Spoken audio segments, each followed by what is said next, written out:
since the Beacon one-stop application system launched on April 24th, how's the website performing today?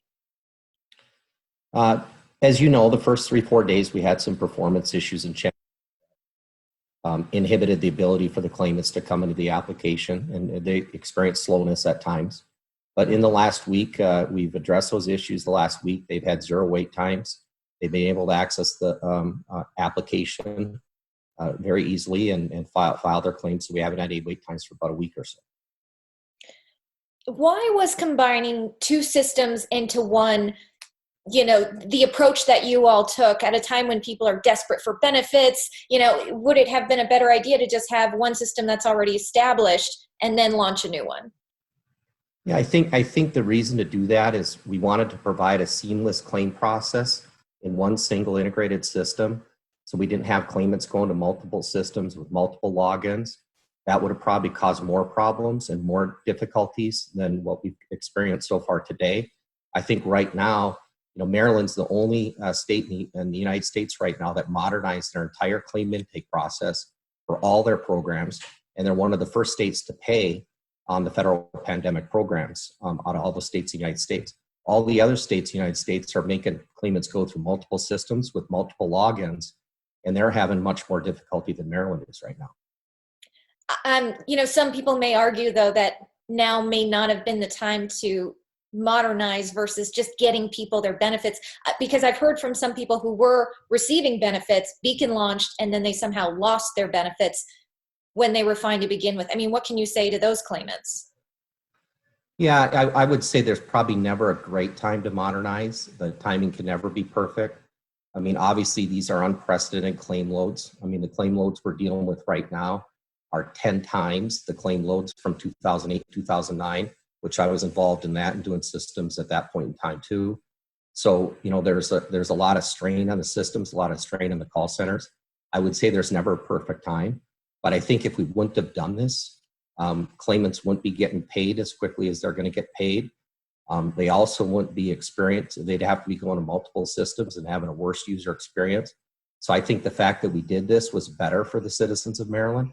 And I think they're going to get these investments are going to pay off long term in the future. You said as quickly as they're going to get paid. We keep seeing numbers about how many people have filed, how many people are able to access the system, but we haven't seen any numbers on how many benefits have been paid out. Do you have that information? Yeah, we will be processing the payments for the benefits this Friday.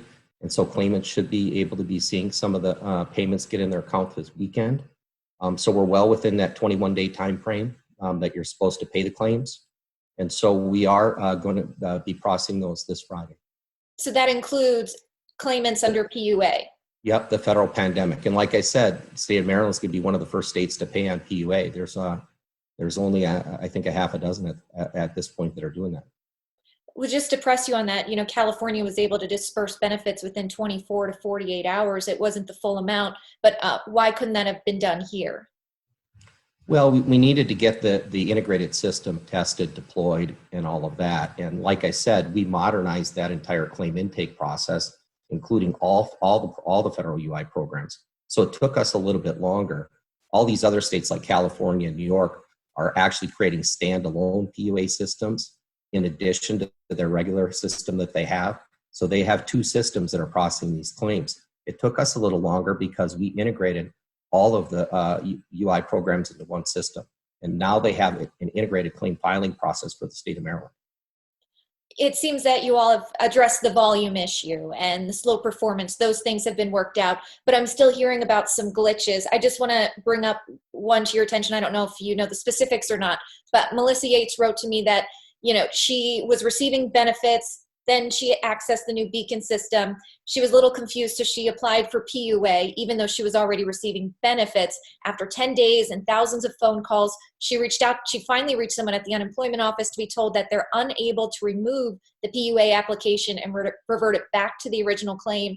And that quote, she was told by someone within the unemployment office that they're waiting for the creator of the software to realize the glitches. Are you aware of this issue and when it will be resolved? Yeah, we did have some, I think, challenges on account activations and logins, right? And So far, there's been over 314,000 claimants that have activated their accounts, and that was causing some challenges, right? We also did deploy a new user-friendly login process just last night that'll make it easier for people to log into their accounts and do their business. But each of these claimants can have unique circumstances. I think the vast majority of these claimants are getting processed and handled appropriately by the system. But there are unique circumstances that each claimant has. Some are getting adjudicated, some not. And so some may take longer just due to their unique circumstances. So I can't comment on exact claimants because I don't have the data that you're referencing, but I would say the vast majority of these claimants are getting handled properly by the system. And for those who do have these unique circumstances, the only way to really get their issues resolved is to speak with someone over the phone, or get a response by email. That has been a major complaint, that people are having to wait days and hours. I don't know if this is within your realm or your software, but was there any way to create some kind of phone queue so that they could receive a call back, or they could be put in a waiting line, like there was a virtual waiting line on Beacon? Yeah, the department has put in new call center software with Accenture, and they do have a live chat function or a chatbot function with that too that they can use with that call center. The best way to get service, though, is to send into the inbox. That's where they're going to probably get the best service and answers to their question if they go to the inbox. If they do that, my team and the department respond to that inbox. That's probably the best way for them to get their service. And I did see that, I've been pushing that out, beacon.support@maryland.gov, Yep. for people who are having login issues. People have told me that they get this kind of generic response back, and then they wait a few days and there's nothing. Is there any other way people can have these technical issues addressed by someone within Sagitec? Is there another email or phone number? It would just be that support email or calling in. And I think the support email, they'll probably get service faster, just because the call volume is so high, and that's not unique to Maryland. That's happening in all these states, right? They can't answer all these calls. I mean, most of these states have hired hundreds of people for their call centers, and they still can't keep up with them. We're just in unprecedented times. I've been doing this for 20 years, and I've never seen anything like this. And you mentioned the virtual assistant, but it's not like a live chat. It's a chat. It's a chat bot. So if you actually put, and that's a way that they could get answers to their questions too. If they put their topic in there, what they're asking about, the chat bot can respond and give them answers to those questions. So that's a way that they could get a response to, depending on the complexity of their question, right? But it's a bot, not a person, correct? It's a bot. Yep. I saw on your website that you said in June, an actual live chat function with a person was going to be implemented. Is that still happening?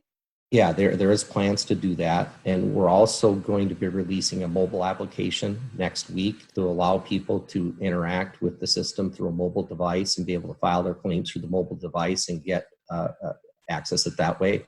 So as we go each and every week, we're going to be releasing things that are going to make it easier for people to access the site, make it more user-friendly, give them additional tools that they can use on their tablets, their iPads, their phones to make it easier to use those devices. So each and every day and each and every week, we're going to continue to improve the site for the state of Maryland. And is this site still being taken down between 1 and 3 every night? We have not for quite a while. We wanted to make sure that we left that time open for claimants to file the weekly certs this weekend. So we did not take it down all weekend. We did take it down last night to deploy some changes, clarifying some questions based on some feedback from claimants. We also put in that login process that I talked about. So we did take it down last night, but we didn't do it all weekend in order to allow the claimants to file. We saw tutorials launched following the launch of the website. Should they have been done at the same time? Should the tutorials maybe have come out before? We typically try to launch the tutorials at the same time we launch the website. That's the best practice. I think they came out a little bit after we launched, right? And a lot of that is just to make sure that they're accurate and that they're not confusing to the claimant. But those self-service videos are out there now for people to use and to get them help in how to navigate the site. David, obviously, like you said, this is unprecedented. No one could have seen this coming. But, a lot of people are desperate. They haven't received paychecks in over a month now. Is there anything you all would have done differently in deploying this website to get people benefits more easily? Molly, what I would say to that, you can never really predict how a system's going to behave in a production environment to get real users using it. And what we did in those 3-4 day period is we learned where the challenges were and learned where the things were that we needed to address based on real use by users. And our team in the state of Maryland is working 24/7 on behalf of these claimants to make sure that they get these checks in their hands in time of crisis. And we're entirely committed to making sure that every claimant is served properly through this system. So I can only tell you that our commitment, dedication to making sure this thing works for the state of Maryland is significant, and we're 100% committed behind this. Sagitec's contract with the state is up for renewal at the end of June. Do you think you all deserve the additional $6 million from state taxpayers? You'd have to ask the department that question. I think our record speaks for itself in this market. We're a market leader in doing this type of work, and we service a lot of states. I admit we had some challenges at the initial launch year, but I think the website's performing extremely well right now and servicing the citizens of Maryland. But you'd have to ask the department that. That's their call. And just to clarify, you mentioned that payments will be going out on Friday. I think that'll be welcome news to a lot of people. You know, some people were hearing that they weren't getting paid because they were waiting for the state to be reimbursed from the federal government. Is that a rumor? What exactly was holding up the payments? It's just getting the process in place primarily, right? And the eligibility rules. You know, there's eligibility rules related to the federal pandemic program, just as there is for the regular UI program. So it's just making sure that we got the proper processes in place, that we're paying people properly, that we got the right checks and balances in the system to be able to ensure that the right people are getting paid the right amount at the right time. I think once we get through this Friday, then it'll be a lot more manageable going forward because the process will be in place, right? So it's more the process in place has nothing to do with the funds. And any idea how many claims will be processed this Friday or paid out?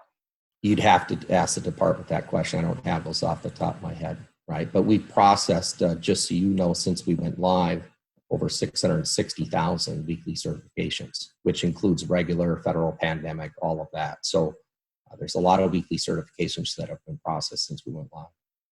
All right. Thank you so much for your time. Is there anything I left out that you'd like to include?